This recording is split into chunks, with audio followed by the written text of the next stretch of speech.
Na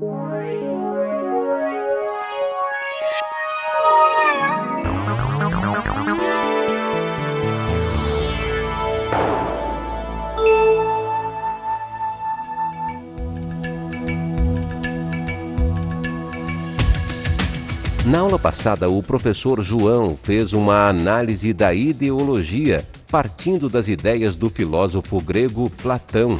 Platão, ao analisar o que os seus filósofos antecessores elaboraram como pensamento, principalmente através da discussão sobre o que é mais importante, a permanência ou a transformação, elaborou um conceito novo, valorizando o mundo das ideias e a fuga do mundo do sensível, que é um conhecimento meramente de opinião. As ideias de Platão estão contidas de forma figurada em uma alegoria. A alegoria da caverna de Platão nos diz que existem dois mundos, o mundo do sensível e o mundo das ideias, o mundo da opinião e o mundo da ciência. Uma boa aula.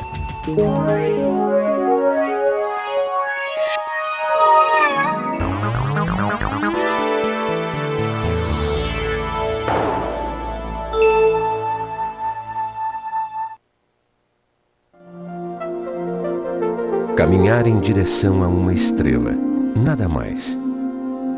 Pensar é limitar-se a uma única ideia, que um dia permanecerá como uma estrela no céu do mundo. Heidegger. Olá, meus amigos, minhas amigas. Você sabia que a roda mais estropiada do carro é sempre a que faz mais barulho? Que todo homem tem dois ouvidos e uma boca para ouvir duas vezes enquanto falar uma apenas? Que o rio corre silenciosamente no meio da mata e só começa a fazer barulho, a cantar, quando encontra pedras em seu caminho? Pois bem, esses provérbios irão introduzir o tema da nossa aula de hoje, que é o silêncio como modo de compreensão. E poderíamos nos perguntar agora, por que o silêncio? O que tem a ver o silêncio com a filosofia? É muito simples, basta você examinar a sua própria vida. Quando você quer pensar, meditar, quando você quer refletir sobre alguma coisa, você diz para os seus amigos, me deixem só, me deixem sozinho. Aí você procura um canto, procura o seu quarto e vai meditar, refletir, pensar sobre as coisas que você deseja. É como a noite. Na noite nós temos um pouco mais de silêncio e a noite sempre anseia, espera pela luz do dia, pela aurora da manhã. Assim também, quando queremos refletir, voltamos para o nosso interior, esperando que ali dentro brilhe uma luz, que é a resolução do nosso problema. Quando nós estamos pensando em alguma coisa, meditando sobre algo, acabamos sempre fazendo um diálogo, mesmo estando sozinhos. Então, é muito importante, e a filosofia aprecia muito isso, é estudarmos o silêncio como modo de produção através do diálogo. Então, o que é o diálogo e a comunicação filosófica? Quando estamos pensando no silêncio, nós não fugimos da realidade. Muito pelo contrário, aí é que nós mais pensamos sobre a realidade. É aí é que nós mais refletimos sobre situações reais. Alguns filósofos, inclusive, gostam de comparar ao ato de ruminar. Isso mesmo, ruminar, assim como a vaca, que regurgita o capim que se alimentou e rumina, mastiga aquilo inúmeras vezes. O ato de ruminar o pensamento é fazer voltar à tona todas as situações da experiência e pensar muito sobre isso. Esta é a prática da meditação, é a prática da reflexão filosófica. A arte do diálogo foi uma arte muito antiga, desenvolvida pelos filósofos gregos. a arte de conversar, saber conversar com alguém, saber discutir com alguém, fazer perguntas, ouvir respostas.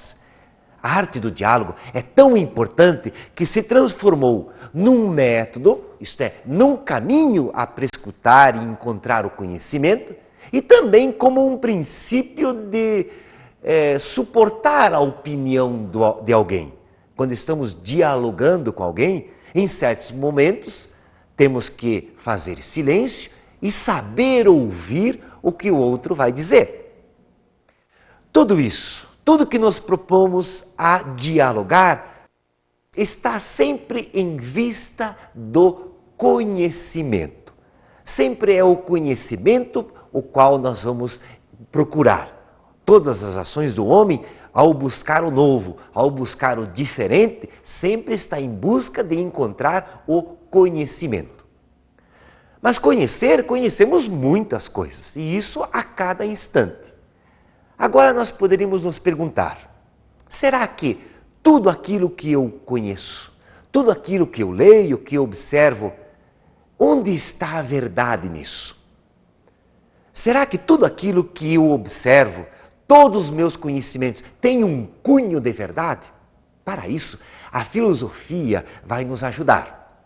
E nos diz que nós temos que procurar sempre estar em função de um raciocínio lógico. É importante raciocinar sobre todas as ações.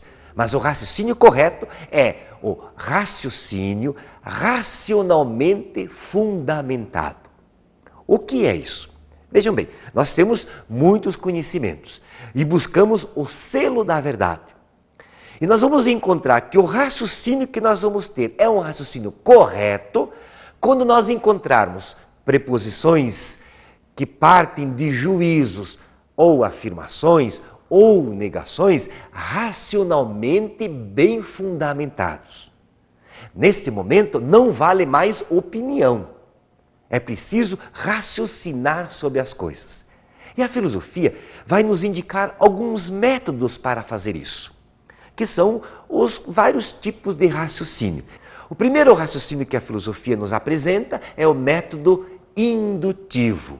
E também temos o método dedutivo. Vamos analisar primeiro o método indutivo, aquele que induz a uma conclusão. Esse método é preferido pelas ciências experimentais.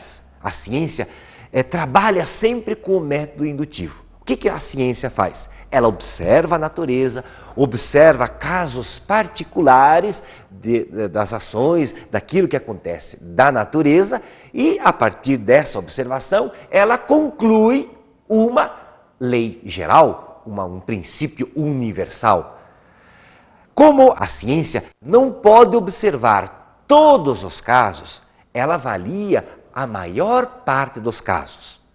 Então, o método dedutivo sempre vai partir de casos particulares para depois concluir uma lei geral, uma lei universal. No caso do processo do método indutivo, nós vamos trabalhar muito mais sobre probabilidades do que certezas lógicas. No entanto, a probabilidade, como a própria palavra já diz, já é quase que um princípio de verdade, já é um indicador muito sério da verdade. E a ciência vai trabalhar assim: quanto mais casos particulares eu descobrir, mais a lei geral vai ser confirmada. Então, o método indutivo vai partir sempre, agora preste bem atenção, de casos particulares para concluir uma ideia geral. Vamos dar um exemplo clássico na filosofia. Você observa, por exemplo, na natureza, que o ferro conduz eletricidade. E se você tiver dúvida, põe o dedo na tomada, que você vai descobrir. Você descobriu que o ferro conduz eletricidade. Você também descobriu que o ouro conduz eletricidade, que o cobre, que a prata conduz eletricidade, e assim outros metais. Então eu observei casos particulares, o ferro, o cobre, o ouro e a prata. Desses pequenos casos particulares eu vou tirar uma conclusão geral. Todo metal conduz eletricidade. E tirei essa lei científica observando esses casos particulares. O segundo método que nós vamos estudar é o método dedutivo. E o método dedutivo faz o processo contrário.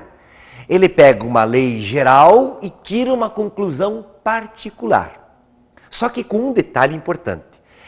Tem que ser a ideia geral válida. Tem que ser inquestionável. Não pode ter nenhuma dúvida sobre essa lei geral. Então, o método dedutivo, ele deve ter na lei geral a verdade. E na lei particular também uma verdade. É como se fosse uma conclusão óbvia. Vamos dar o seguinte exemplo. X é igual a Y. Tudo bem? Não tem nenhuma dúvida. Y é igual a Z. Conclusão, X é igual a Z. O que acontece aí é uma ligação como que se fosse direta, inquestionável. Não pode ter aí nenhuma dúvida. Então guardem bem, o método indutivo, ele parte de casos particulares e tira uma ideia geral. No método dedutivo, ao contrário, de uma lei universal, eu tiro uma conclusão particular.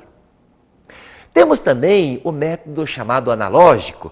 Analogia significa comparar uma coisa com outra. Por exemplo, ele parte sempre de caso particular e tira uma conclusão para um outro caso particular.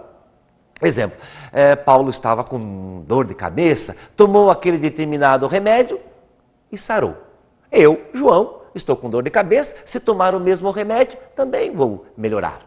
O que nós temos aqui nesse terceiro método é somente probabilidade. Não temos certeza nenhuma. Estes são os métodos, as propostas de raciocínio comuns. Nesse método analógico, por exemplo, é o que nós mais usamos todo dia, a qualquer instante. Por exemplo, você compra um CD de um determinado cantor. O primeiro CD que você compra deles, você gostou. Puxa, é um CD muito bonito. Gostei, bateu comigo. Obviamente que o segundo CD que eles irão fazer também vai ser importante, também vai ser bom. Ou você entra numa loja de tal empresa e foi muito bem atendido. Conclusão, se eu entrar em qualquer loja dessa empresa, também vou ser bem atendido novamente. São comparações de um caso particular para um caso particular. A ciência também gosta muito disso. Fleming, quando descobriu a penicilina, o que ele percebeu? Que havia algumas bactérias que quando chegavam perto de um bolor, que se formou na hora, morriam. Pronto, ele tirou uma conclusão. Toda bactéria que chegar perto desse bolor vai morrer. Criou a penicilina. Então esses métodos são métodos racionalmente corretos. E nós devemos usá-los sempre de um modo bem coerente para podermos pensar sempre corretamente. Agora, nem sempre isso acontece. Às vezes nós somos iludidos por formas de raciocínio que não são corretas. Estas formas de raciocínio que nós não consideramos correta, nós chamamos de raciocínio inválido. Raciocínio inválido significa, é um tipo de raciocínio que nos induz ao erro. A filosofia chama isso de sofismas.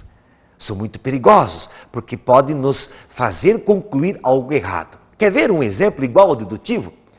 Alguém pode dizer, todos os homens são loiros. João é homem, logo João é loiro. Perceberam aí quantos erros esse silogismo tem? Primeiro, todos os homens são loiros. Não são. Não pode ser uma lei universal. Existem aqueles que são morenos, outros negros, brancos, né? Então não pode concluir. E no meu caso, muito menos ainda. Né? Já tenho pouco cabelo e ele está ficando mais branco do que loiro. Tá? Então vamos ter sempre muito cuidado com os raciocínios inválidos. Eu vou partir agora para te ajudar a perceber como existem uma série de raciocínios inválidos, uma variedade muito grande de exemplos. E em cada um deles nós vamos perceber que a nossa vida está cercada por esses raciocínios inválidos. O primeiro raciocínio chama-se apelo à autoridade. E vamos imaginar a seguinte cena. Um atleta, num comercial, de televisão apresenta um remédio dizendo: tome Fortol, a vitamina dos campeões. Vamos analisar. Isso é um apelo à autoridade. Quem aparece na propaganda? Um atleta, corpo sarado, peito bombado, abdômen definido, aquele atleta bonito, charmoso. A autoridade desse atleta, do seu porte físico, faz-nos concluir que esse remédio, que esta vitamina é boa. Mas perceba bem, quem é que deve dar autoridade sobre um medicamento? Um médico, um bioquímico, uma nutricionista e não um atleta. O atleta tem o poder de autoridade sobre o desenvolvimento do seu corpo físico e não sobre um medicamento. Nós acabamos comprando esse medicamento pela autoridade dada ao atleta e não a um especialista. Viram que esse raciocínio é inválido e pode nos induzir ao erro? Existe aí um apelo psicológico e não racional. O segundo exemplo chama-se círculo vicioso. E é muito comum vocês ouvirem, às vezes, na televisão ou no rádio, alguém ligado às finanças do governo ou um ministro explicar o problema da inflação ou dos salários. E o raciocínio que se apresenta é assim: a inflação, que é o aumento de preços, faz cair o poder de compra dos salários. Ora, para resolver isso, vamos aumentar os salários. Mas, se aumentarmos o salário, teremos que aumentar os preços para pagar os salários. E se eu aumentar os preços, vai aumentar a inflação. Perceberam então o círculo vicioso? Inflação, aumento do salário, aumento de preço, aumento da inflação. É um círculo vicioso que justifica. Todo mundo, de repente, acaba aceitando essa proposta, sem perceber que por detrás disso poderia haver uma outra reflexão. Alguém, por exemplo, já provou que o aumento da inflação está relacionado com o aumento do salário? Isso já foi provado por um economista. Enquanto alguém não provar isso racionalmente, bem fundamentado, não podemos aceitar esse raciocínio inválido do círculo vicioso. O terceiro exemplo que nós vamos estudar chama-se causa comum. Isto é, encontrarmos uma causa única, uma causa comum para justificar todas as ações. Quer ver uma frase que pode estar estampada num jornal, numa revista ou na ideia das pessoas? A educação vai mal por causa do mau preparo dos professores. Então, a causa da educação estar má, da educação não ter sucesso, é apontada como o mau preparo dos professores. Esse é um raciocínio inválido. Por quê? Nós temos que pensar, a causa apontada, que é o mau preparo dos professores, é realmente a única causa da educação estar nos níveis não ideais? Será que não tem uma outra causa?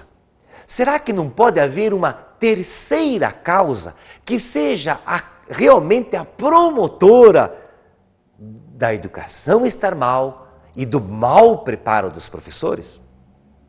Quando este raciocínio inválido é colocado sobre uma notícia, qualquer estampada em qualquer meio de comunicação, as pessoas inicialmente aceitam sem pensar racionalmente. Quer provar que o mau preparo dos professores ocasiona uma educação infrutífera, tem que fundamentar racionalmente. Quando nós vamos pensar sobre as causas disso, nós vamos descobrir que existe uma terceira, muito maior, que vai provocar essa situação. Então, a causa comum é sempre um modelo, é sempre um tipo de raciocínio inválido. Nós temos outros exemplos. Você está percebendo que na vida concreta você está lendo em jornal, revista, acompanha, ouve tipos de raciocínio, mas que são inválidos e que nós temos que ter cuidado. Vamos continuar depois do intervalo a ter mais exemplos. Vamos descansar um pouquinho e já voltamos.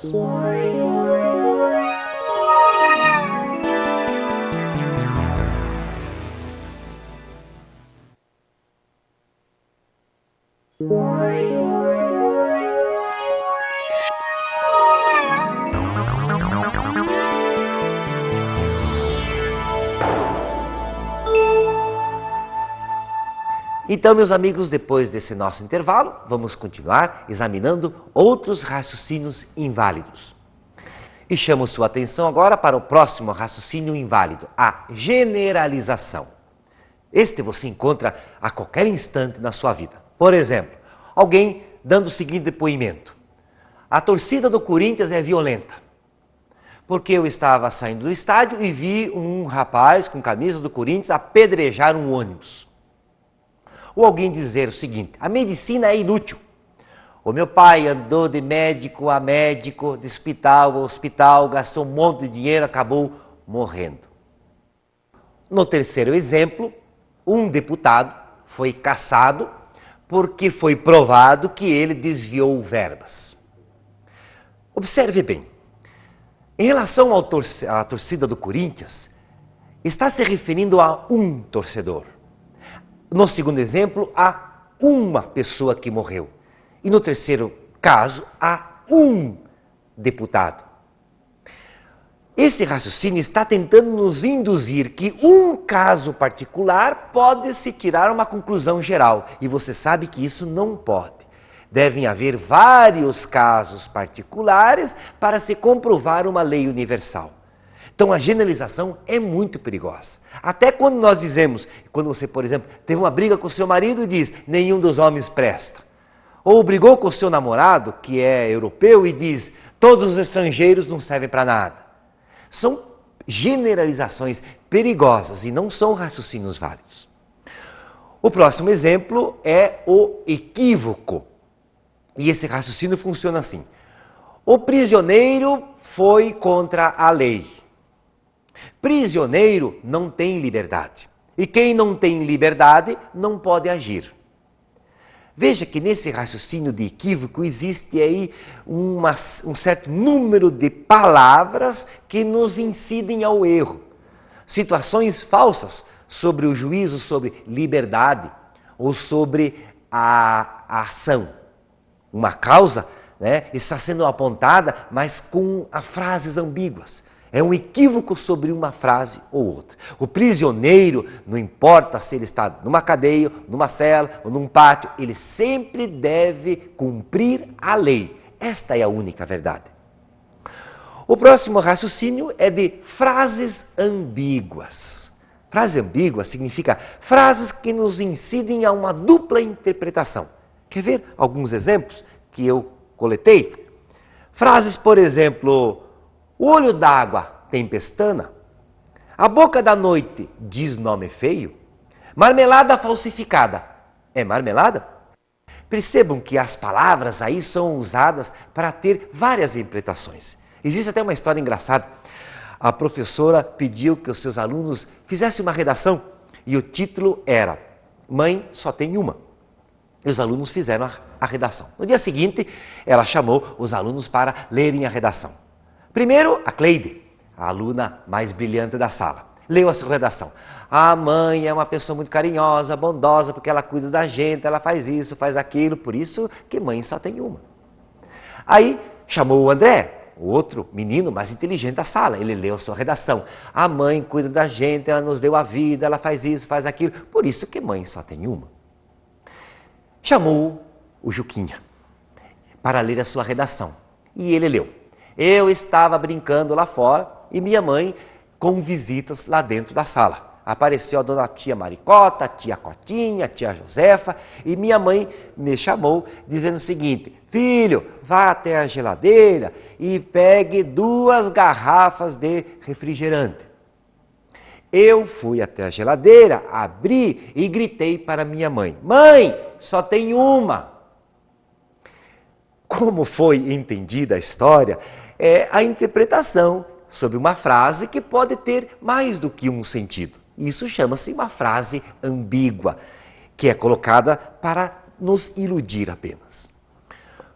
O outro exemplo é a falsa causa.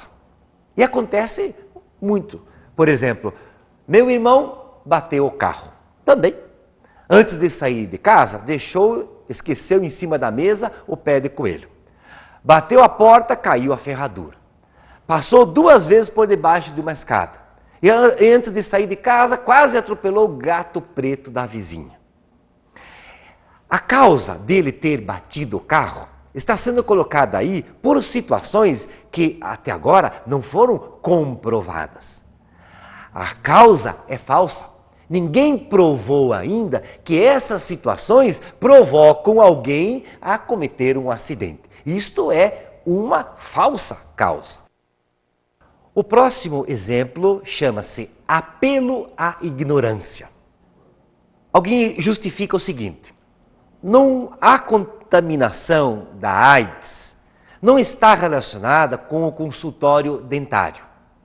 Então, o consultório dentário não participa da contaminação da AIDS. Esse é um apelo à ignorância. Por quê? Não é porque não foi ainda registrado casos, não foi ainda comprovado de que o consultório dentário participa da contaminação da AIDS que eu vou tranquilamente não fazer nada com isso. Não é porque não se explica e não se registrou ainda que não existe o perigo. É uma ignorância pensar isso. O próximo exemplo chama-se recurso da força. Você já deve ter ido algumas vezes pedir aumento de salários para o seu patrão. E ele explica da seguinte maneira: veja, meu amigo, a empresa não está em boas condições, estamos sempre trabalhando no vermelho. Sempre no vermelho é quando a gente pede aumento, mas tudo bem. A situação não está boa, você é um excelente funcionário, você é um modelo de empregado, mas veja bem, você está trabalhando, mas existem no país inúmeras pessoas desempregadas que gostariam de ocupar o lugar que você está ocupando aqui na empresa. Este apelo do patrão, esta forma dele raciocinar, é uma forma de raciocinar recorrendo à força. Isto é, ele acaba ameaçando a pessoa por um raciocínio inválido. Ele não está explicando racionalmente, bem fundamentada, as suas justificativas pelas quais ele não vai lhe dar o aumento de salário. Está simplesmente usando a ameaça, a força. Mais um exemplo chama-se contra o homem. O homem é um ser pensante, um ser criativo e um ser atuante. E qualquer explicação que atacar esta postura do homem é um juízo inválido. Você pode dizer para alguém: não preste atenção no que ele está falando. Sabe por quê? Porque ele está bêbado. Ora, quem é que está bêbado? Um homem. Pode estar manguaçado, pode estar com o caco cheio de cerveja, mas mesmo assim ele é um homem. E mesmo assim, o seu raciocínio pode ser válido. Ele pode ter observado você ter feito uma má ação. Não é porque ele está bêbado, nessa situação, que não seja um homem e um ser pensante e ter posturas válidas. Justificar isso é uma justificativa inválida. Claro que não vai justificar isso para você tomar um porre de vez em quando, por favor. Tá? O último exemplo que nós vamos dar é uma pergunta complexa. Você já viu situações assim: o repórter, uma pessoa foi presa, está ali na delegacia, já perturbada, sobre ele recai a suspeita de que andou roubando alguma coisa. E o repórter lhe pergunta: você está arrependido do que fez? E ele, meio absorto naquela situação, naquela correria toda, diz: sim, estou. Então confesse que você roubou. Viram que nessa situação, o confesse que você roubou é um juízo inválido, pela determinada circunstância que está ali. Essa circunstância vale como uma ou mais perguntas, tentando confundir a outra pessoa. Todos esses exemplos que eu dei, então, são juízos inválidos, são armadilhas intelectuais para nos induzir ao erro. O que nós temos que estar é sempre atentos. Atentos para não cairmos nessas armadilhas. O raciocínio sempre está com uma finalidade, para destacar a importância do conhecimento. Um filósofo chamado Blaise Pascal, ele diz o seguinte: o homem não vale nada. O homem pode ser comparado a um caniço, bem pequenininho, agitado por qualquer brisa. E não precisa a natureza reunir todas as suas forças para dizimar, para acabar com o caniço. Basta uma pequena chuvinha, basta uma brisa para curvar o caniço. Mas este caniço, esse ser humano, é um ser que pensa. Por isso que o homem é o único que pensa, e aí está a importância do conhecimento para isso. Porque apesar de ele ser um pequeno caniço, ele é um ser pensante. E por que o conhecimento é importante? Primeiro, para satisfazer a curiosidade. Sempre aparece para nós situações novas, situações inéditas, e isso nós queremos conhecer. Basta observar, por exemplo, uma criança. Como fazem perguntas? Por que isso? Como é que acontece aquilo? E por que isso? Por quê? Por quê? Tem até uma idade dos porquês de tantas perguntas que as crianças nos fazem. E nós levamos essa coisa infantil pelo resto da nossa vida, porque nós temos a curiosidade de descobrir coisas. A segunda questão é da segurança. Isto é, quanto mais nós conhecemos, mais seguro nós estamos. Sempre uma situação nova nos provoca medo e insegurança. Por exemplo, lembra-se, o seu primeiro emprego? A primeira vez que você entrou naquela empresa, como você estava inseguro?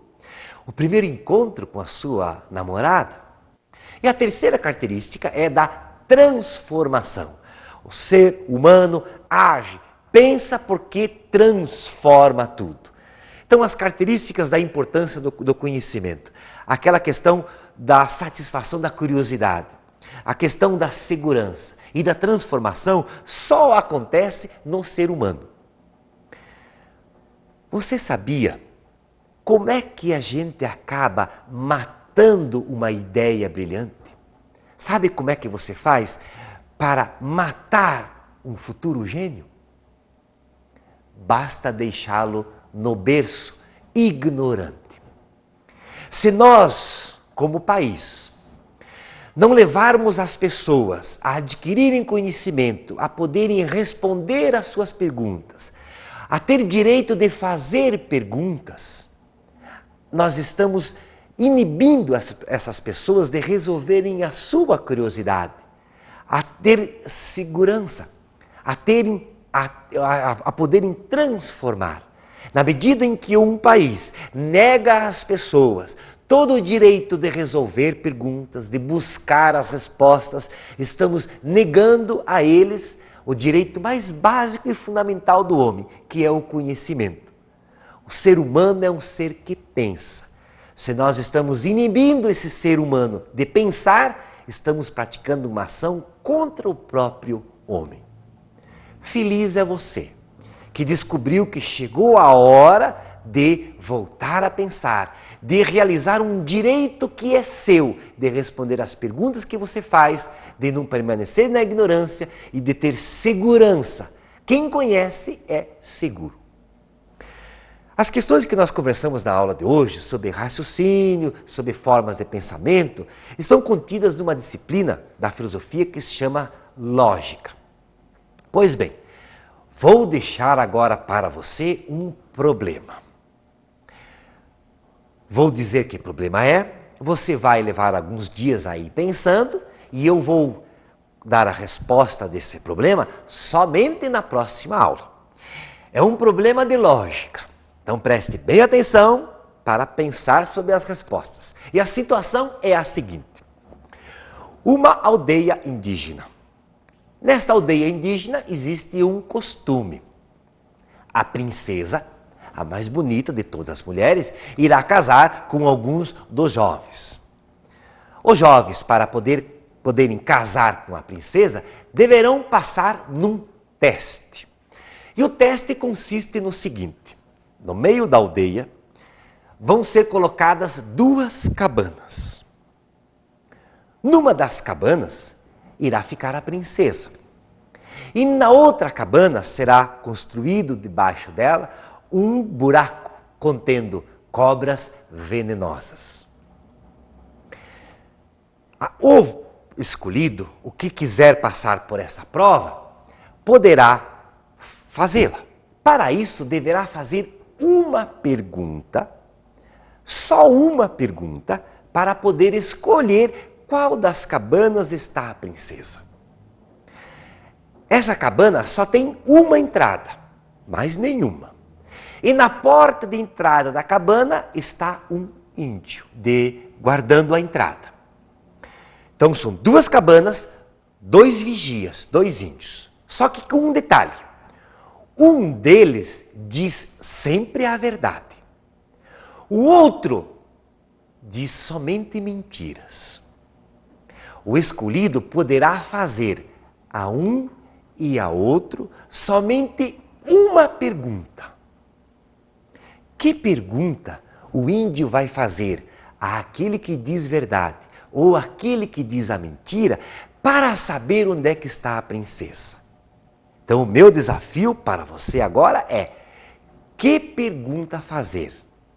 Pois esse é um pensamento lógico. Fazendo uma pergunta só, dá para descobrir onde que está a princesa. Fica como tarefa para casa para você.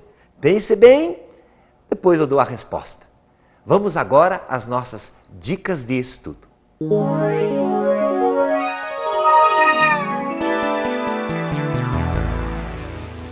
A primeira dica, então, é ler e interpretar uma reportagem.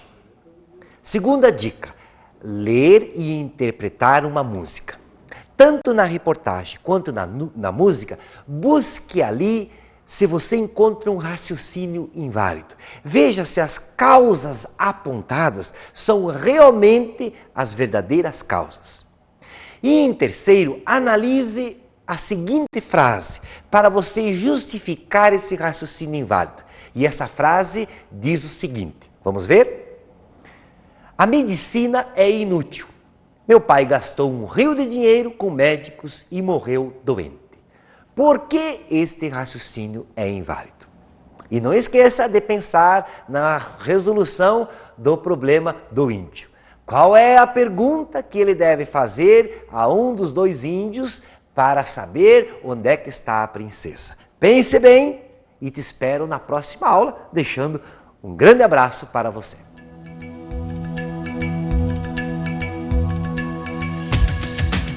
Na aula de hoje estudamos diálogo filosófico e comunicação filosófica. Os primeiros filósofos gregos trabalhavam sobre o diálogo, que é a postura que alguém tem de conversar, discutir, porque é um método e tem um princípio de suporte das ideias dos outros. O diálogo é um método para buscar o conhecimento. Vimos que a validade de nossos conhecimentos é garantida pela correção do raciocínio. E nós consideramos que um raciocínio é correto quando ele é racionalmente fundamentado. Isto é, quando ele não é opinião, quando ele tem as suas justificativas muito bem fundamentadas. Bons estudos e até a próxima!